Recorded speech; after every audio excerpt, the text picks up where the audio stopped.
Good afternoon, everybody. What is going on? I am Jeff Grant Media. In today's unboxing first impressions video, we've got a pretty big box from Huckberry. And it's been a minute since we've had a box from Huckberry, but the last box we did get, it was pretty big. We did a lot of content with it. So it's now time to revisit the Huckberry box. And it's big enough that I have to keep moving the box to make sure I can still see the camera and you can still see me. But before we crack it on open, Huckberry did send me this box as a sample full review, but all the opinions in this video are mine and mine alone. I did not share this content with Huckberry prior to publication. They will see this when you do. In addition to that, there is affiliate links in the description box down below for everything that is inside of this box. If you're considering buying any of these items, please consider using that link. It doesn't cost you anything extra, but I do get a small percentage of that sale.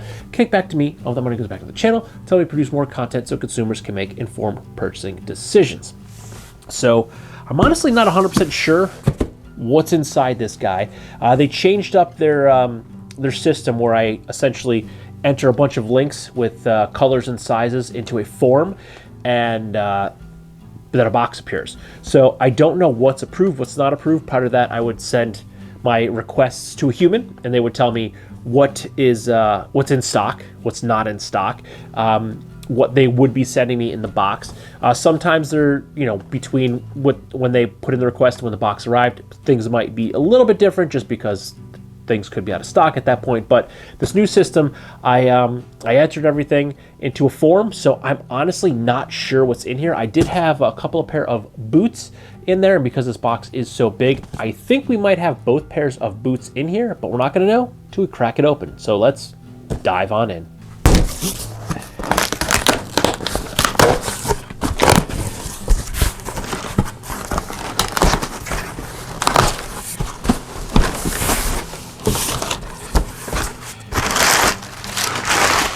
So, right up top we can see we have a pair of Rhodes boots. Ugh.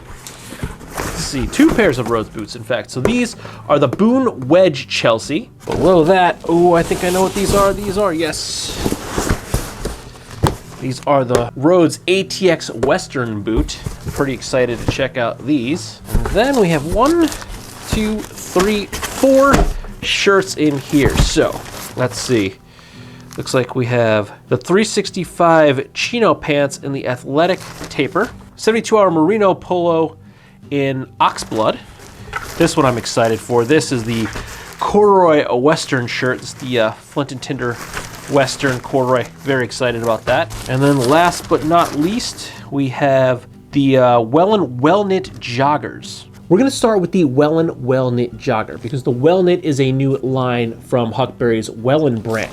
And it's got a little bit more of an active line, and since I am now going to be going into marathon training again, I'm trying to get some more active clothing.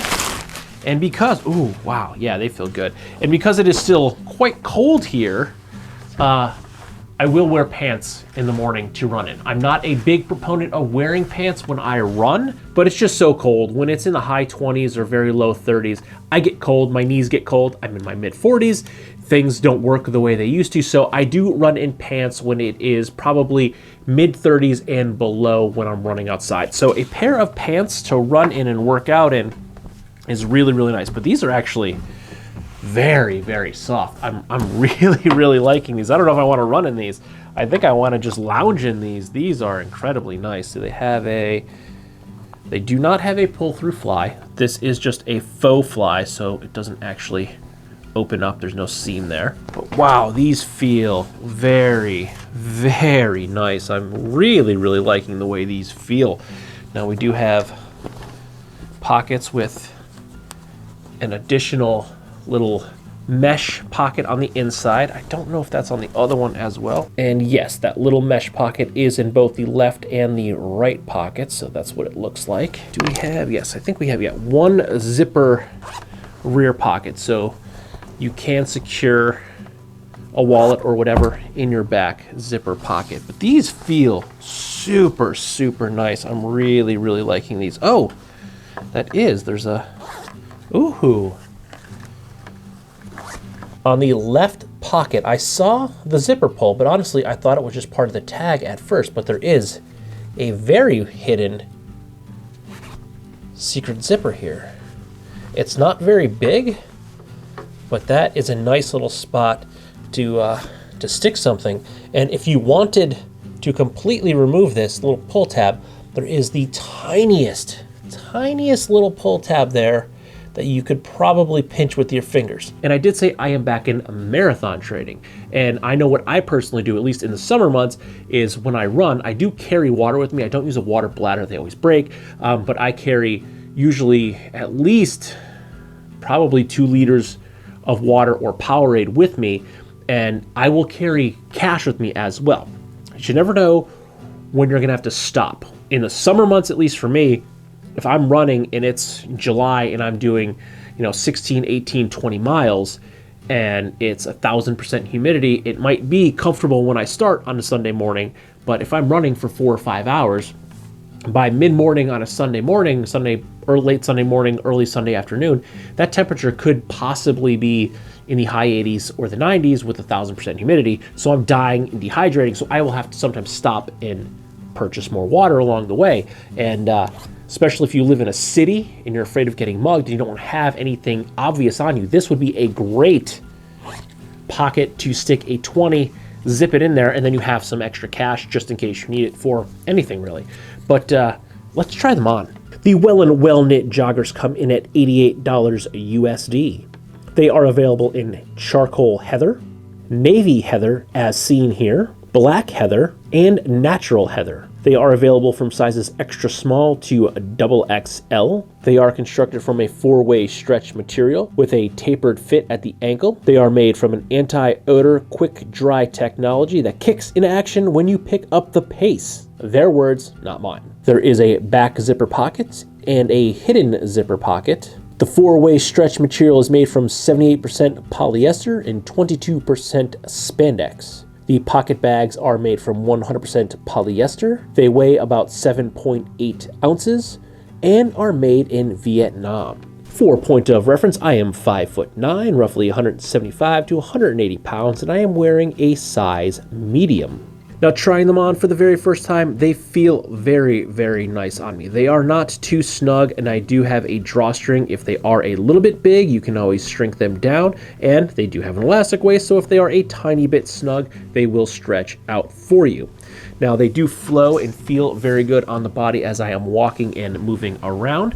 I do like the fact that they are tapered at the bottom. Generally for a pant, I prefer a straight leg, but in something that I may potentially be running in, I would like them to have a tapered leg so I have less bulk flapping around as I am running. In addition to having less bulk flapping around, the less material makes them a little bit lighter, and the more miles you put on, I want to have the absolute lightest possible kit on my body because that is less weight that I have to carry for that 16, 18, 20, or full marathon 26.2 miles. But all in all, first impressions are very positive for the new Wellknit collection. I'm really enjoying this material. They feel great on the body, and I'm thinking these are going to be great to either wear lounging around the house or actually doing some physical activity like running too many miles in. Next, we are going to jump into the Flint and Tinder Corduroy Western shirt. Now, if you have not been following along this channel for a while, I love Western shirts. They are my favorite type of shirt. So I want to see this one, and I want to see it now. I'm also pretty excited to check out this color. This is the dusty blue colorway. So I wanted to see this one because online it looked awesome. So let's check it out in person. And that is nice. I like that. I love the pocket flap on this. I love the double tag, if you will. Western pocket flaps. I'm sure it has an actual name. I don't know it right now. I will try to look it up and see, but I really love this pocket flap, as well as these burnt bone buttons that you see. I've got these on a couple other Flint and Tinder Western shirts, and I absolutely love it. Now, Western shirts, again, my favorite kind of cut. Does it have the Western yoke? I don't remember offhand. It does. It has the double Western yoke, which is awesome, even better. Love that. And this dusty blue color is nice. I'm really liking the corduroy and the weight of it here. I'd say this is probably about like a mid-weight, something that you'd probably want to wear around, end of winter, beginning of spring, like end of fall, beginning of winter. I'd say this fits squarely in that mid-weight area, but I like the way it's feeling. I like the way it's looking. I absolutely love these burnt bone buttons. They just look amazing and they feel really great to the touch. Now the Flint & Tinder Corduroy Western shirt comes in dusty blue as seen here, light olive, salt, and whiskey. Is available in sizes small through 3X. It features sawtooth patch pockets. That would be the term that I did not know. It is a 100% cotton 14 whale corduroy. It comes in at about 8.6 ounces, and it is made in China. For point of reference, again, I am 5'9", 175 to 180. I am a 42.5-inch chest over a t-shirt, and I am wearing the Flint & Tinder Corduroy Western shirt in a size large.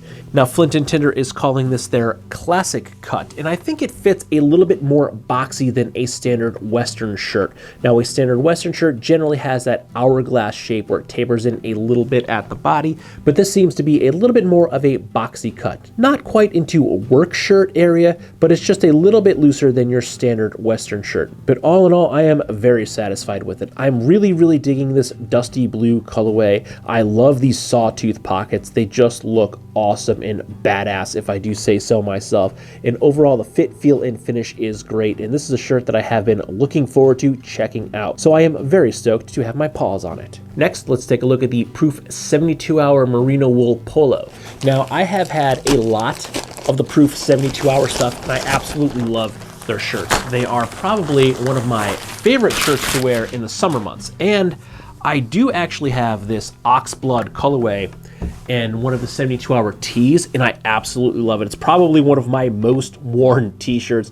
I wear them as base layers. I wear them as just regular t-shirts in the summer. They're very comfortable, very soft, very light, very flowy, especially in the heat, and they keep me from stinking, and they wick the moisture away. But this oxblood colorway is so nice and amazing. So I wanted to check it out in a polo. Now, I did have one of these polos in the past, and I do wear it quite a bit, especially in the summer months. I am more of a flannel and button-down type guy. I like to just roll my sleeves if I get warm, but sometimes the summer months are crazy hot, and even to work, I break down and I will wear a lot of polos. Actually, I used to wear a ton of polos in summer, but I basically wore all of my polos out, and I had like one or two left, and they kind of were just ratty, so I stopped wearing them. So I don't have very many polos that I can wear to work. So now we are building my polo collection back up, and I'm a little bit stoked on that. So the Proof 72-Hour Merino Wool Polo shirt is certainly going to get a lot of play this summer, and I love this oxblood colorway. Now, the Proof 72-Hour Merino Wool Polo shirts come in at $88 USD. It is available in 12 different color options, so there's something for just about everyone.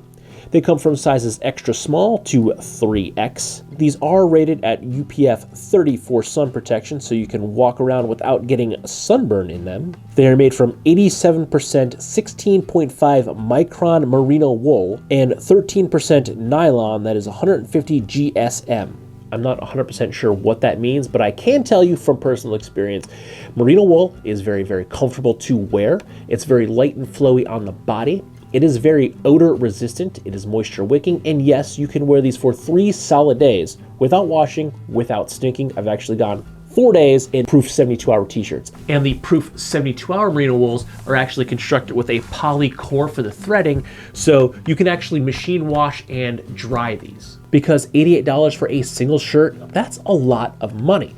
Merino wool is very soft, it's very comfortable, and you can hand wash this, and I have hand washed my Proof merino wool, which is great for if you're a digital nomad or if you're just traveling a lot. You can wash this stuff in the sink, put a little bit of Dr. Bronner's in there, agitate it, crinkle it all up, wash it, then just rinse it out, hang it to dry. It dries really quick, and you're good to go. But when you're home and you want to wear merino wool because you don't want to stink at work, or it's just really hot outside, you want to wear a shirt that you're not going to smell and will wick away the moisture, but you don't want to hand wash it, you can throw these in the washer and the dryer and they're fine. And I have done so. I have tested it. I did so reluctantly with my very first one because I didn't want to ruin it, but I threw it in and it didn't shrink, and it came out looking basically like new. It wasn't all wrinkly at all, so they're quite wrinkle resistant.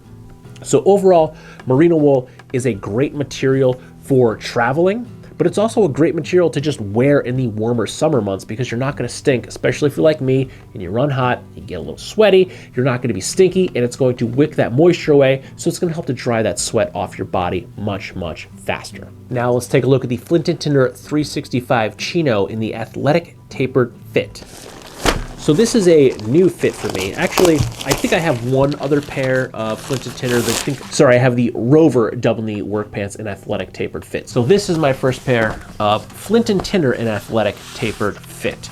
So this is the Chino. So I have the slash pocket as opposed to the horseshoe pocket that you'd see on a regular pair of denim jeans. So this is my second pair of Chinos from Flint and Tinder. I do have a pair of the straight fit 365 Chinos, and I forget what the khaki colorway is called, but I have a pair of straight fit Chinos, and I like them. They're actually one of my pairs of pants that I wear when I need to dress a little bit nicer, so I kind of save them. I don't wear them as much because these are a Chino, so they look a little bit nicer. And as someone that wears mostly jeans and flannels, when I have to look a little bit nicer, a Chino is a very solid option because they certainly look much nicer than a pair of jeans, and they are very comfortable. So even someone that wears predominantly jeans can throw in a pair of Chinos and still feel comfortable walking around and wearing the garment. If you're not picking up on a theme here, I am a fan of olive, so I went with my Chinos in an olive. Now the Flint and Tinder 365 Chinos come in at $98 USD. They are available in the HB Athletic Tapered Fit, the HB Straight Fit, the HB Slim Fit, and the HB Classic Fit.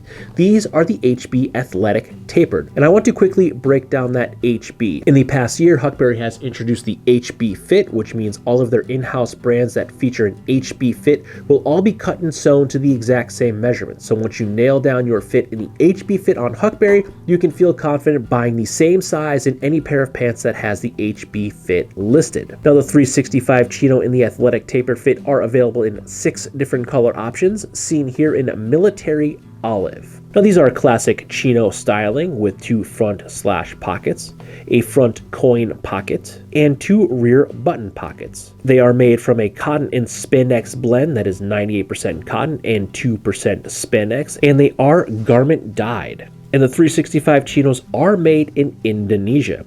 Now these feel very, very good against the body. Again, this is not my first pair of 365 Chinos, but this is my first pair in this fit. And I do generally tend to stay away from tapered pants, but my tastes have been changing just a little bit. And especially when I want to look a little bit nicer and wear a Chino, I want my pants to fit a little bit slimmer to the body and not have a wider opening, but not be super tight on me. And this athletic taper fit is giving me the cut and feel that I need. They are giving me all the room I need up top in my thighs and in my seat, and then coming down the legs with a little bit of taper. They are fitting very nicely, especially if I'm wearing a thinner boot or a pair of shoes. These will lay a little bit nicer over them. I'm not going to need a wider opening to wear these over something like a harness boot, an engineer boot, or a cowboy boot, so having the tapered cut on these is going to look cleaner with a pair of shoes or a pair of boots with a thin collar. Now let's get into the footwear, and we're going to start with the Rhodes Boone Wedge Chelsea boot. Now, I will say I do have another pair of these boots with the lug sole, and I really, really like them, but I'm not gonna lie, I really, really liked the wedge sole, especially after seeing Boots Jeans and the Odd Watch wearing these and posting about them. I really wanted to try the wedge sole, and I kind of regretted not getting it. So I had the opportunity to get the ones with the Vibram wedge sole, and I went with it. Now I do know that these are quite comfortable already. I actually wear the Boone Lug Chelsea a lot, and one of the things I noticed right away was, why didn't I go with a Chelsea boot sooner? I didn't like the look of a Chelsea boot initially. I didn't like the elastic. I just thought it looked weird on a pair of boots. I liked boots either with laces, and if they didn't have laces, they needed to be a cowboy boot. But I got them and I tried them on, and it was like life-changing. Like, why did I not try Chelsea boots sooner? They're so comfortable and they're so convenient because I don't like laces. And that's really one of the reasons I started wearing like cowboy boots, and I got into double H's like 25 years ago, because I like to wear boots, but I didn't like to tie boots. So these give me that same option to have a nice looking boot and I don't have to tie it. So I was a convert once I tried the Boone Lug Chelsea, but I did really, really want to try the Wedge Chelsea, especially seeing like Nifty Thrifty or Boots Jeans and the Odd Watch, depending on if you're checking them out on Instagram or YouTube. they just looked awesome, and he wears the hell out of them, and they just looked great, so I decided to get them. Now, I did get a different colorway that he has. These are the Huckberry brown colorway, and I like the color. My my lug is the rough out or the brushed leather. These are a smooth leather, and I'm really, oh, they smell so good. I'm really liking them, and they do have, it is a Vibram sole, but it is super nice. And it's not as soft as I thought. Like, it does have some squish to it, but I thought it was actually going to be a much softer sole. But I like them. I like that they're not an incredibly soft sole, which means they're going to last a little bit longer. Generally, the softer your sole, the more comfortable it's going to be, the quicker it's going to wear out. So when you get like a lug sole, which people tend to not like a lug sole because they're very thick, usually a harder rubber, it's not as comfortable to wear, but they will last you forever. Where a softer wedge sole is usually a little bit softer, more comfortable to wear, but it's going to wear out quicker. But I think this is a good middle ground where they do have some squish to it, but they're not incredibly soft, so these are going to last me quite some time. Now, the Rhodes, Boone, Wedge, Chelsea come in 3 different colorways. The Huckberry Brown, as seen here, that is coming in at $187 at the time of filming. The Soil Sahara, that is coming in at $212 at the time of filming. And the Black on Black, that is coming in at $200 at the time of filming.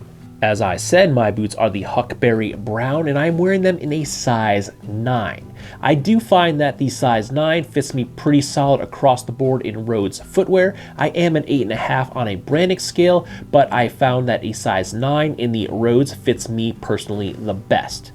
Now, these boots are all handcrafted in Leon, Mexico, which is a world-renowned leather crafting area, making both great leather goods, leather boots, and leather shoes. These feature a leather-lined removable PU insole. They do feature a Goodyear resolable welt with a Vibram 2060 Sport outsole. The uppers are an LWG certified bovine leather with bovine leather lining, a leather midsole with V-dense weave gross grain pull tabs. And slipping my feet into these for the first time, they do feel very, very good. The size 9 is fitting me well. I will say I did have an issue with the insoles in my Boone lug Chelseas where the arch support was cut a little bit back too far for me, making the insoles uncomfortable for me to wear, but I did swap those out and it was completely fine once I put a pair of my own in there. But I am not having that issue with these wedge Chelseas. They feel just fine right out of the gate. I think I just got a bad pair of insoles in that last round, so these feel great, they fit great, and I'm able to walk around comfortably in these without swapping the insoles. I have plenty of flex, plenty of room, and overall they are a great fitting shoe. And last but not least, we have the Rhodes ATX Western boot. Now this one I'm pretty excited for. I am due for a new pair of Western boots, so when I saw this on the table, I jumped at the chance to hopefully check it out, and I was very excited to see that it was in the box. So let's see what they look like.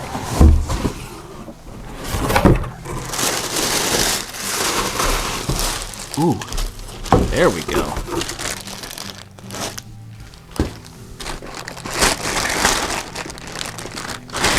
Oh yeah. Ooh, that is nice. All right. So, first impressions, I'm digging these. I like these. They feel really, really good. They